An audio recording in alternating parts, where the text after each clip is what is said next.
بسم اللہ الرحمن الرحیم۔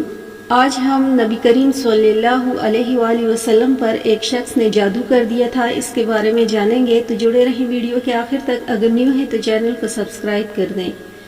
واقعہ مسند احمد میں اس طرح آیا ہے کہ نبی کریم صلی اللہ علیہ وآلہ وسلم پر ایک یہودی نے جادو کر دیا تھا، جس کے اثر سے آپ بیمار ہو گئے۔ جبرائیل امین نے آپ صلی اللہ علیہ وآلہ وسلم کو اطلاع کی کہ آپ صلی اللہ علیہ وآلہ وسلم پر ایک یہودی نے جادو کیا ہے، اور جادو کا عمل جس چیز میں کیا گیا وہ فلاں کنویں کے اندر ہے۔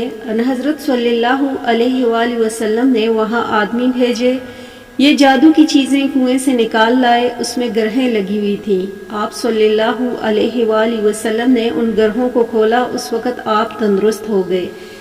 اور اگرچہ جبرائیل علیہ السلام نے آپ صلی اللہ علیہ وآلہ وسلم کو اس یہودی کا نام بتلا دیا تھا، اور آپ صلی اللہ علیہ وآلہ وسلم اس کو جانتے تھے، مگر اپنے نفس کے معاملے میں کسی سے انتقام لینا آپ کی عادت نہ تھی، اس لیے عمر بھر اس یہودی سے کچھ نہ کہا، اور نہ کبھی اس کی موجودگی میں آپ صلی اللہ علیہ وآلہ وسلم سے کسی شکایت کے آثار پائے گئے۔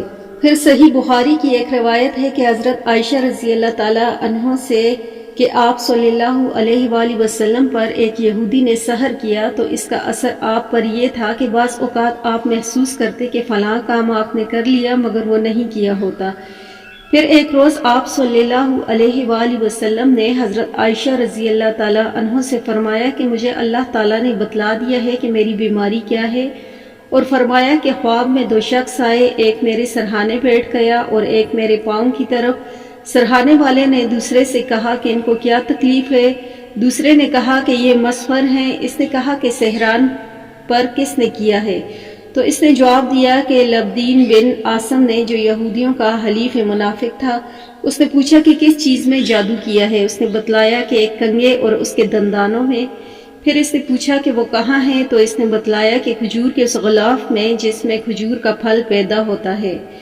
پھر بیر زروان کے ایک کنویں کا نام ہے، اس میں ایک پتھر کے نیچے مدفون ہے۔ آپ اس کنویں پر تشریف لے گئے اور اس کو نکال لیا، اور فرمایا کہ مجھے خواب میں یہی کنواں دکھلایا گیا تھا۔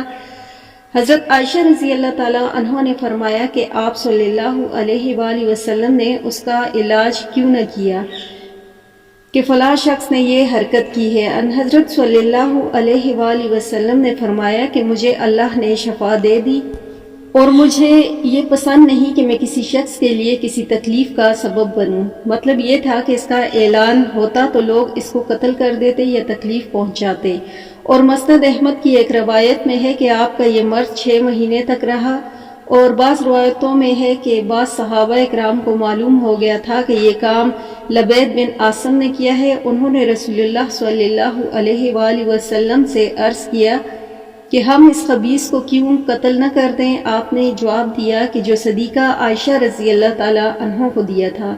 اور امام سالبی کی روایت میں ہے کہ ایک لڑکا ان حضرت صلی اللہ علیہ وآلہ وسلم کی خدمت کرتا تھا۔ اس منافق یہودی نے اس کو بہلا پھسلا کر رسول اللہ صلی اللہ علیہ وآلہ وسلم کا کنگا اور کچھ اس کے دندان اس سے حاصل کر لیے، اور ایک تاند کے تار میں 11 گرہیں لگائیں، ہر گرہ میں ایک سوئی لگا دی، کنگے کے ساتھ اس کھجور کے پھل کے غلاف میں رکھ کر کنویں میں پتھر کے نیچے دبا دیا۔ اللہ تعالیٰ نے یہ 2 صورتیں نازل فرمائیں جن میں 11 آیتیں ہیں۔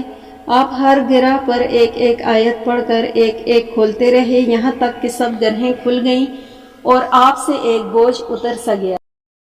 لوگ سحر کی حقیقت سے ناواقف ہیں، ان کو تعجب ہوتا ہوگا کہ رسول اللہ صلی اللہ علیہ وآلہ وسلم پر جادو کا اثر کیسے ہو سکتا ہے۔ سحر کی حقیقت اور اس کے اقسام و احکام پوری تفصیل کے ساتھ سورہ بقرہ کی تفسیر میں موجود ہے۔